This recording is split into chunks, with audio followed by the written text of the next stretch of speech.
Antiseptic masks a lot of things, but it never fully covers the smell of fear.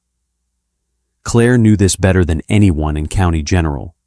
She spent her nights taping IVs and nodding at hysterical patients, pretending she hadn't spent her 20s stitching together torn limbs in places that didn't exist on any map. Fluorescent lights in a hospital don't buzz. They hum. It's a low, insistent vibration that burrows behind your eyes around 3 in the morning and stays there until dawn.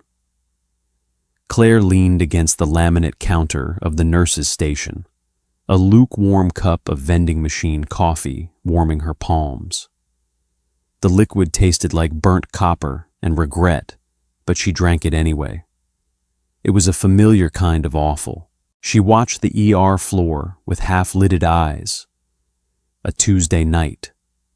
The waiting room was a stagnant puddle of humanity, a sprained ankle, a suspected food poisoning, 2 drunks sleeping off cheap whiskey in the plastic chairs near the sliding doors. Nothing loud, nothing that required her pulse to rise above a resting 60 beats per minute. That was exactly how she liked it. "You're glaring at the monitors again, Claire," a voice chirped to her left. It was Sarah, a fresh-faced RN barely 6 months out of nursing school. Sarah wore scrubs with cartoon bears on them and still believed in holding patients' hands while they cried. Claire found her exhausting. Not because Sarah was bad at her job, but because she cared too much. Empathy was a sponge, and in an ER, you wrung yourself out dry by year 2, or you drowned. "Just reading the vitals," Claire said, her voice flat, gravelly from disuse. "Bed 4's pressure is dropping a little. I'm going to go check his fluids." Sarah scurried off the rubber soles of her pristine white sneakers, squeaking against the linoleum. Claire didn't move. Bed 4 was a minor laceration from a bar fight. The guy was just dehydrating himself by sweating off alcohol. He didn't need fluids. He needed to stop drinking. But she let Sarah go. The kid needed to feel useful. Claire adjusted the collar of her oversized navy scrubs. She always bought them a size too large. They swallowed her frame, hiding the rigid posture and the thick, jagged scar that slashed across her left collarbone, a souvenir from a piece of shrapnel in a valley she never bothered to learn the name of. To the rest of the staff at County General, Claire was just part of the furniture. The quiet, slightly frumpy night shift nurse who never went to the Friday night happy hours, never gossiped about the attending physicians, and always took the worst shifts without a single complaint. She was 42, though the gray streaks heavily dusting her dark, messy bun made her look older. She liked looking older. It made people look right past her. The sliding doors at the ambulance bay hissed open, shattering the quiet. "Incoming level 1 trauma," a paramedic shouted, pushing a gurney through the entryway. The wheels clattered violently over the metal threshold. Instantly, the stagnant puddle of the ER rippled into organized chaos. Dr. Collins, a third-year resident who still sweated through his scrubs when things got messy, jogged out of the break room, a half-eaten bagel still in his hand. "What do we have?" Collins asked, tossing the bagel into a biohazard bin by mistake. "Motorcycle versus semi-truck," the paramedic rattled off breathless. "Male 20s, right leg is crushed, massive hemorrhage. We threw a tourniquet on it high and tight, but he's hypotensive. Pressure is fading fast." Claire stayed by the counter for a fraction of a second, cataloging the sensory inputs. The sharp tang of iron hit her nose, first slicing through the bleach. Then the smell of burnt rubber and raw asphalt clinging to the patient's torn clothes. She heard the wet, ragged sound of his breathing. She walked over. She didn't run. Running caused panic, and panic killed people. By the time she reached the trauma bay, Sarah was already there, her hands shaking as she fumbled with a plastic IV catheter. The patient was thrashing his skin the color of dirty chalk. I can't find a vein," Sarah stammered, her voice pitching an octave higher. "He's clamped down. His veins are flat." "Move," Claire said. It wasn't a request. She bumped Sarah out of the way with her hip. She didn't bother looking for a vein in the crook of the arm. Waste of time on a guy bleeding out. She grabbed a 16-gauge needle, her bare fingers slipping slightly on the slick packaging. She didn't put on gloves. There was no time, and frankly, she didn't care. She pressed her thumb hard against the patient's external jugular. A faint, pathetic flutter met her skin. "Doc, he needs fluids now, forget the arms," Claire muttered, not looking at Collins. Without waiting for his approval, she jammed the needle into the neck. A flash of dark, deoxygenated blood popped into the chamber. She secured it with a strip of tape she'd ripped off with her teeth. "I'm in. Hang 2 units of O-neg, squeeze them in." Collins stared at her, blinking rapidly. I was going to order a central line."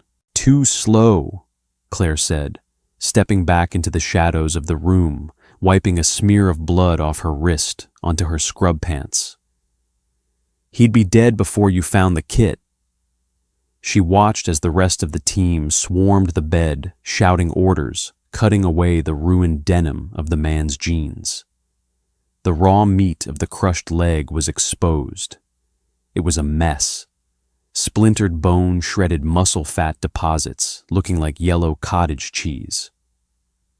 Sarah gagged quietly into her mask. Claire felt absolutely nothing. It was just plumbing. Tubes and pipes. You plug the leaks, you fill the tank, you keep the pump running. She watched the monitor as the blood pressure began to stabilize. The crisis was over. The surgeons would take him upstairs, put him to sleep, and play mechanics for 6 hours. She turned and walked out of the trauma bay, the squeak of her clogs the only sound she made. She went back to the nurse's station, poured the rest of her cold metallic coffee down the sink, and started a new pot. "That was a lucky stick, Claire," Dr. Collins said a few minutes later, leaning against the counter. He was trying to sound authoritative, but his hands were still shaking slightly. "Yeah," Claire said, not looking at him. She was focused on the rhythm of the coffee dripping into the glass carafe. Lucky. She didn't tell him that she had learned to hit a jugular vein in the back of a pitch-black Black Hawk helicopter that was banking hard to avoid anti-aircraft fire over a hostile border. She didn't tell him that a crushed leg from a motorcycle was clean compared to a leg blown apart by an improvised explosive device, where dirt and shrapnel and pieces of the guy's best friend were mixed into the wound.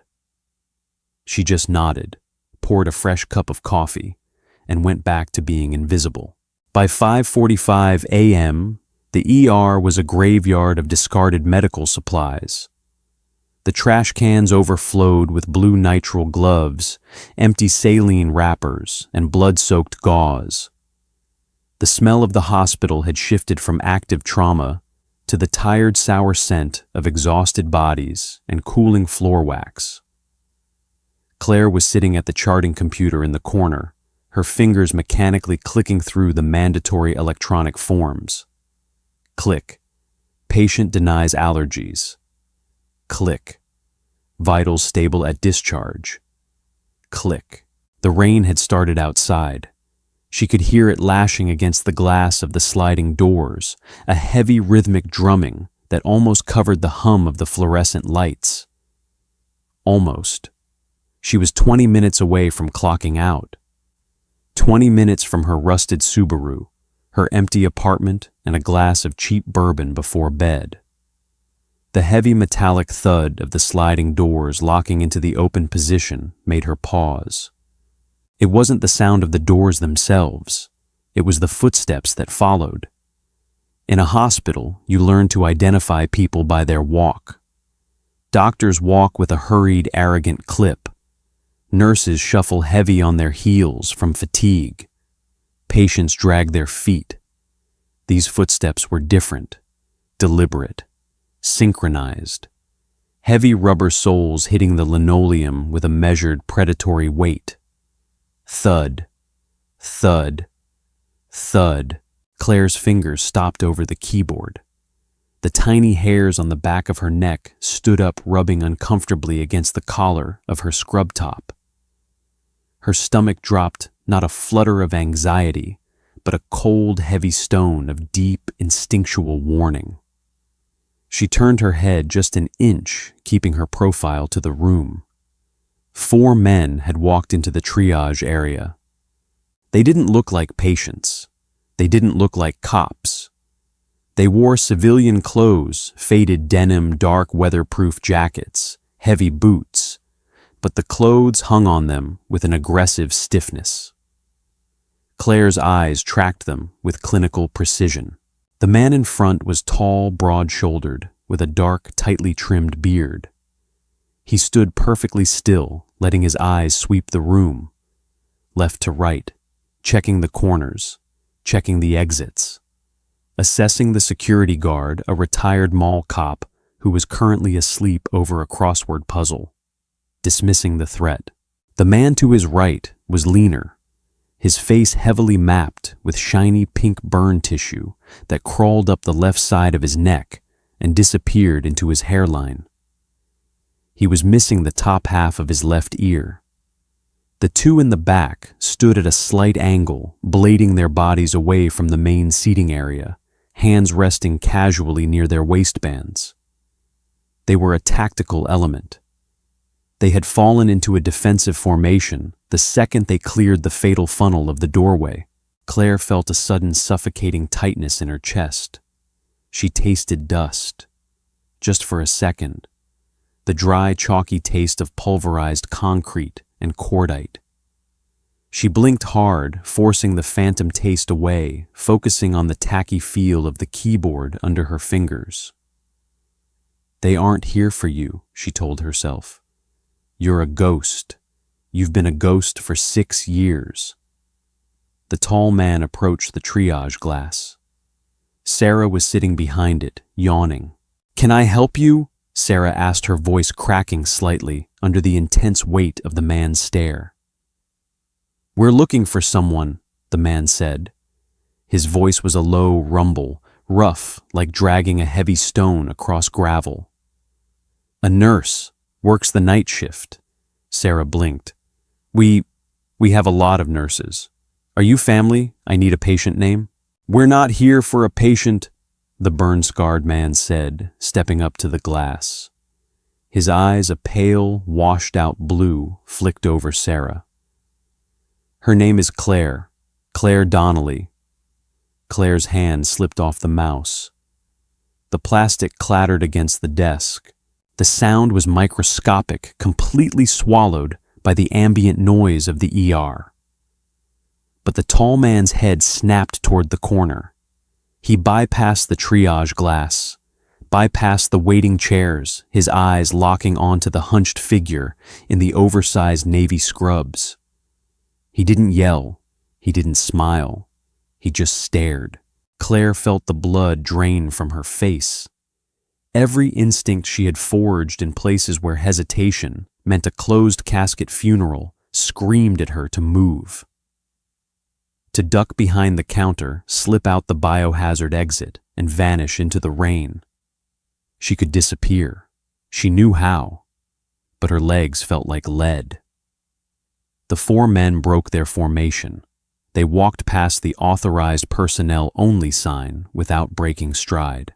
"Hey, you can't go back there," Sarah yelled, standing up her cartoon bear scrubs, looking absurd against the heavy, violent gravity the men brought into the room. Dr. Collins stepped out of a patient room, looking annoyed. "Excuse me, gentlemen, this is a restricted..." The tall man didn't even look at Collins. He just kept walking, closing the distance to the charting corner. Collins took one look at the dead, flat expression in the man's eyes and stepped backward, pressing his spine against the wall. Claire slowly stood up. Her knees popped. The ache in her joints felt suddenly profound.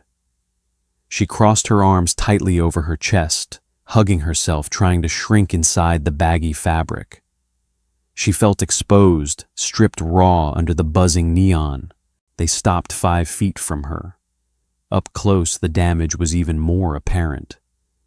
The burn-scarred man had a slight tremor in his left hand. One of the men in the back shifted his weight, and Claire heard the unmistakable muffled click whine of a high-end prosthetic knee. For a long, agonizing moment, nobody spoke. The air in the ER seemed to thicken, heavy, and unbreathable. The tall man swallowed hard. The muscle in his jaw jumped. He looked at Claire, at her messy hair, her tired eyes, the cheap pen tucked behind her ear. "You're hard to find, Doc," he said softly. Claire closed her eyes. The word hit her like a physical blow. Not nurse. Not Claire. Doc. "I wasn't trying to be found, Wyatt," she whispered. Her voice was raspy, shaking just a fraction. Behind Wyatt, the burn-scarred man let out a long, shuddering breath. "We didn't know if you made it out of the valley. Command said you were dusted off after the compound fell, but your file got locked down, classified." "It got locked down for a reason, Briggs," Claire said, opening her eyes. She looked at his neck. She remembered the smell of his flesh cooking. She remembered pressing her bare hands into the burning meat of his shoulder, screaming for covering fire, while she dumped a packet of Quick-Clot into the crater of his collarbone. She looked at the man with the prosthetic. "Sullivan, you're walking." Sullivan offered a tight, crooked smile. "Yeah, Doc, only took 3 years of rehab and a titanium strut, but I'm walking." The rest of the ER had gone completely silent. The low murmur of patients, the squeak of shoes, the hum of the monitors, it all seemed to fade into the background. Sarah was standing frozen behind the triage desk, her mouth slightly open. Dr. Collins was staring at Claire as if she had suddenly grown a second head. They were looking at the invisible woman, the coffee-drinking, chart-clicking ghost of the night shift, currently surrounded by 4 heavily scarred, incredibly dangerous men who were looking at her like she was the only fixed point in their universe. "Why are you here, Wyatt?" Claire asked, her voice cracking. She didn't want them here. She didn't want the gratitude. Gratitude meant dragging the worst day of their lives out into the light. Gratitude meant remembering the mud, the noise, the copper tang of blood soaking through her uniform. Gratitude meant remembering the ones she couldn't fix. Wyatt took a half step forward. He reached into his heavy canvas jacket. Claire saw Collins flinch out of the corner of her eye, anticipating a weapon. Instead, Wyatt pulled out a small, worn piece of fabric. It was a faded olive drab patch. A medic's cross frayed at the edges, stained with a dark, rusted brown color that never washed out of nylon. "We came to say thank you," Wyatt said, his voice dropping to a harsh whisper, thick with an emotion that threatened to break the stony facade of his face. "And to give this back." He held it out to her. Claire stared at the patch. Her hand stayed locked across her chest. Her breath hitched, catching painfully in her throat. She could smell the dust again. She could hear the deafening, rhythmic thwack, thwack, thwack of rotor blades.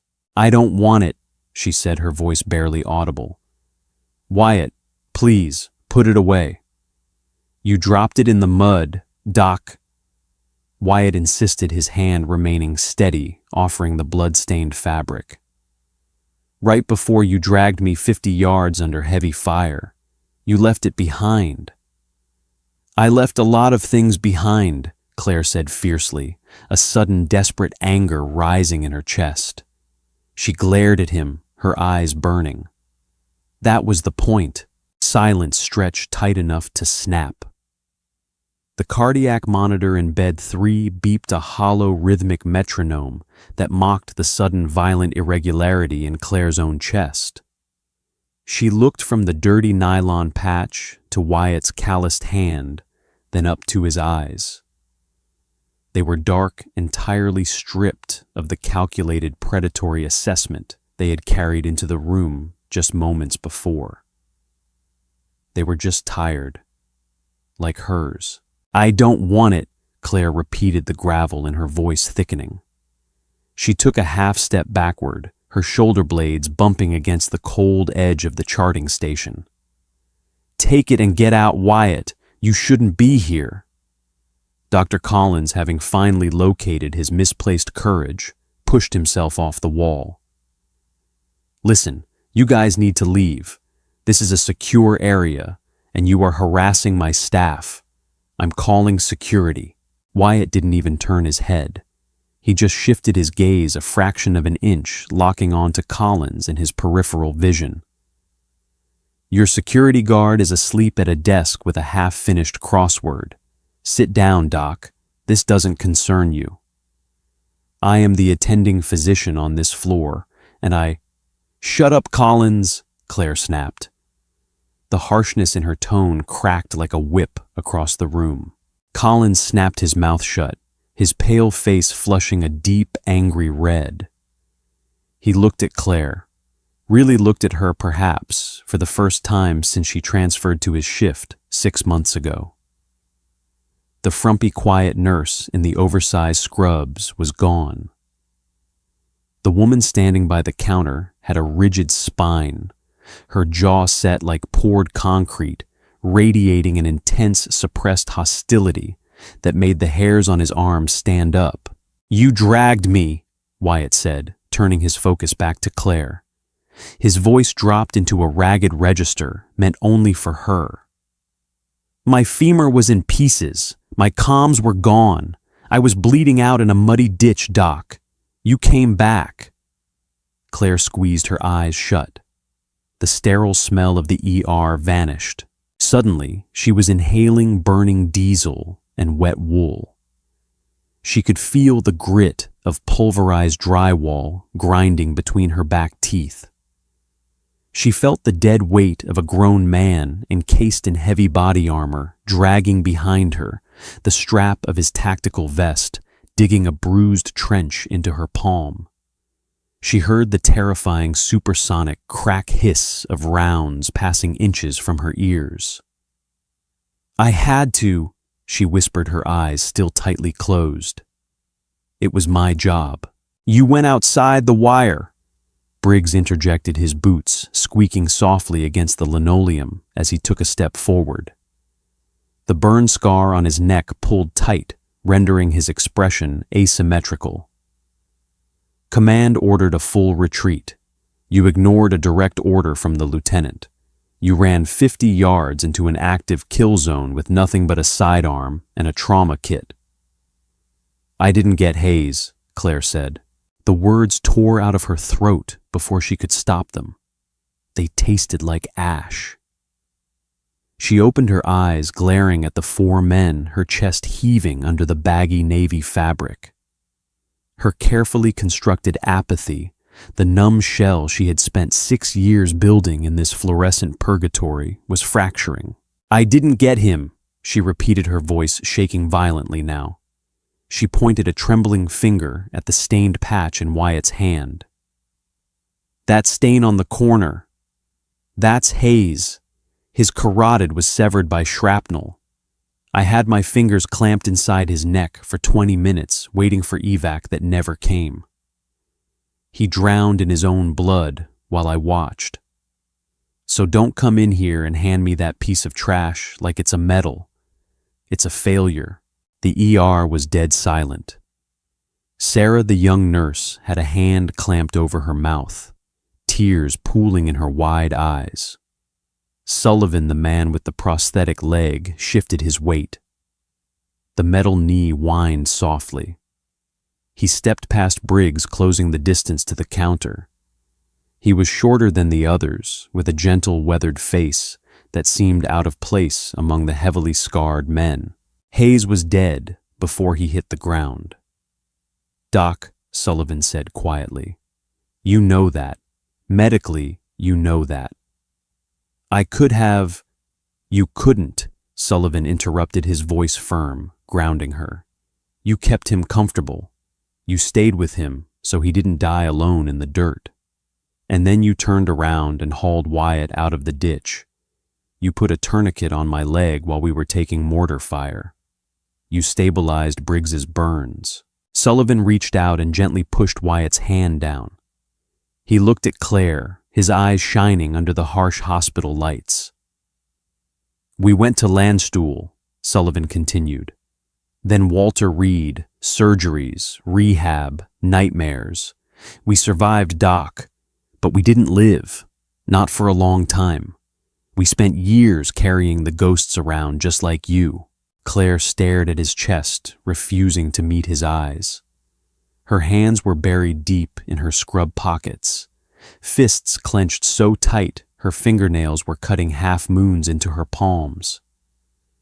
Why now? She asked, her voice cracking into a whisper. Why drag this up now? Because we're finally done, Wyatt said. He placed the faded, blood-stained patch gently on the cold laminate counter. It looked absurdly small, sitting next to a plastic container of sanitized pens and a stack of discharge forms. We're finally figuring out how to live in the quiet, but we couldn't move on until we found the person who gave us the chance to try. Wyatt took a step back, realigning himself with Briggs and Sullivan. The tactical formation was gone. They were just four broken men standing in a suburban hospital, looking at the woman who had pulled them out of hell. We don't expect you to wear it, Wyatt said softly. Burn it, throw it away, but it belongs to you. You earned it in the mud. Don't let it be a ghost anymore. Nobody saluted. There were no dramatic embraces, no cinematic music swelling in the background. The real world doesn't work like that. Trauma doesn't evaporate because someone says, thank you. Wyatt gave a single stiff nod.